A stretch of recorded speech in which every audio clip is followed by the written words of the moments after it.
Ha? Kanya to. Kanya to. Nandito. Eh, ano eh, nakapangalan yung Diwata sa kanya eh.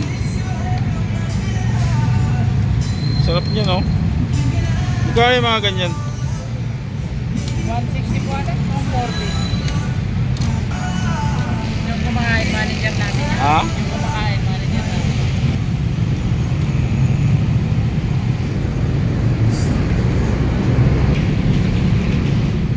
Sarap niya, no? Ayun, no? Tempo. Tiempo, ayan. So guys, nandito ako ngayon sa Caloocan City, dito sa Monumento. Ayan, nandito ako ngayon sa bagong bukas na Diwata Paris Overload. Ayan, so mas komportable pala dito guys kumain kaysa doon sa Pasay. Ayan, mas okay ang area dito, maluwag tsaka malinis, talaga may taas pa sila. Ayan, napakaganda dito sa area na to.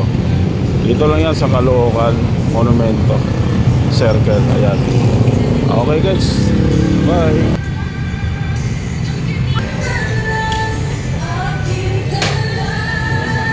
Paano mag-order?